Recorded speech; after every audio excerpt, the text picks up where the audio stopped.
What is going on, guys? This is Mike with All About Pressure Washing, and today we're going to talk about everything you don't know about roof washing.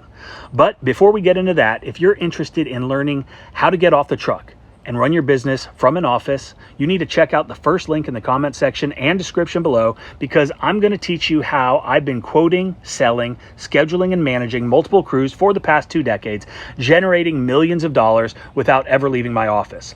The course is coming out in just over a month, and that link will take you to a landing page where you can sign up to get updates and some exclusive content. So now that we've got that out of the way, let's talk about roof washing.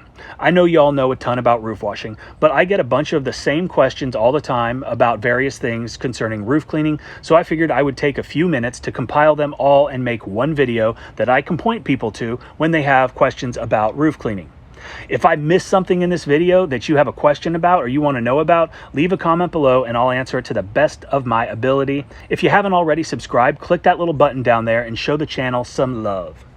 So roof washing is highly profitable and I love it. We do lots of roofs every week, and we have been for about the past 12, 13 years or so. We've had some really good experience with it, but we don't claim to know everything. So this is just how we do it. So take it for what it's worth. But let's get into some of the most common questions that I get on the channel about roof washing. The first one, can I use a pressure washer to clean a roof? The first thing to know is you never want to put any pressure on a shingle roof. It's going to ruin it. So the real question is, can you use a downstream injector to clean a roof? Look, anything is possible, but you're not going to be able to apply a strong enough solution to the roof to effectively and efficiently clean it. And yeah, I'm sure that there are folks out there that do use a pressure washer and a chemical injector or maybe an XJet, but like I said, effectively and efficiently.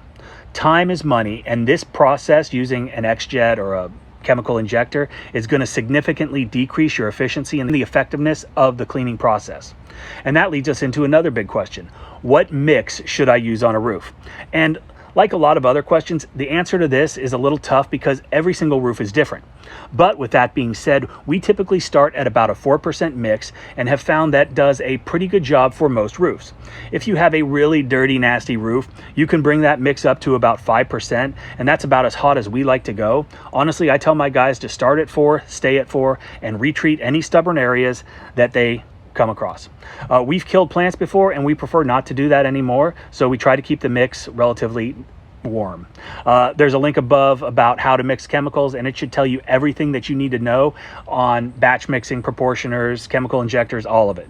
The next one is, which is better, batch mixing or metering valve? Over the years, we've done both, and both work. Currently, we're not doing any batch mixing and strictly using a metering valve. This really is a time saver and a space saver for us because we don't need any extra tanks to mix. We're pulling from the same tanks we use to do our pressure washing. Some folks are mixing in buckets, and like I said, it works. I'm just a huge proponent of being fast and efficient as possible, so we invest in the things that help us get there. Proportioners aren't cheap, but they will pay for themselves the first couple times you use them on a job. Not having to batch mix will save you time. I make my own proportioners, and there is a step-by-step video right above that shows you how to assemble, as well as links to every single part you need to make your own metering valve. Another big question is, what kind of Softwash pump should I get? And I can only tell you about my experience with Softwash pumps for the past, 15 years or so. We've started with Fatboy 12-volt pumps. They're good. They had their issues, but were pretty reliable and relatively inexpensive. We then moved to air diaphragm pumps. These were good, lots of volume and distance, but required an air compressor, which was just one more piece of equipment on the trailer, one more expense, one more thing that could get broken.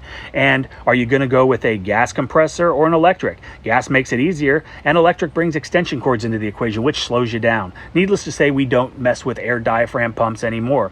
We then moved to gas-powered Softwash pumps, and I thought this was going to be the move. Again, lots of flow, lots of distance, but that isn't always what you want when cleaning a roof. Too much flow means too much runoff, and too much runoff means a higher probability that something will be impacted.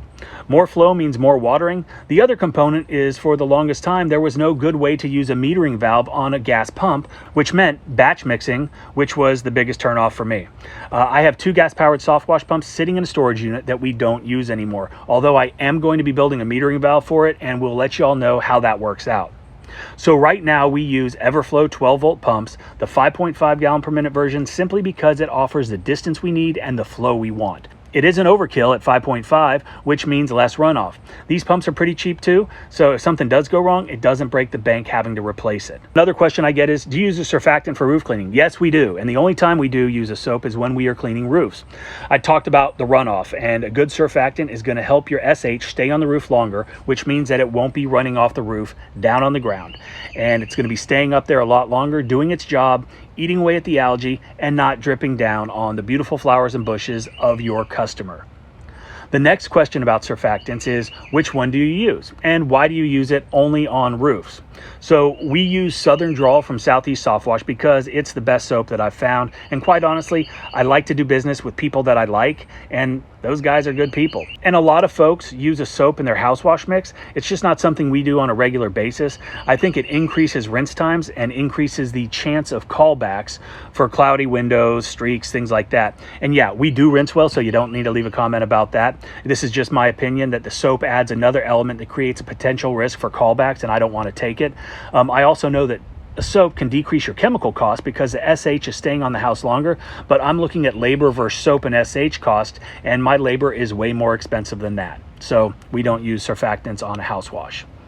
Why don't you rinse roofs? So we don't always rinse roofs, and there's a reason for that: time, and time is money. If we were to spend a significant amount of time rinsing, we would have to raise the price of the roof cleaning, which might deter some customers from using our service. We aren't out here to break even. It's all about the profit margin, and rinsing and not charging accordingly is going to decrease that margin and increase your time on the property. And because of that, we let our customers know that we're not rinsing, and that when we are finished with the roof cleaning, all living organic material has been killed.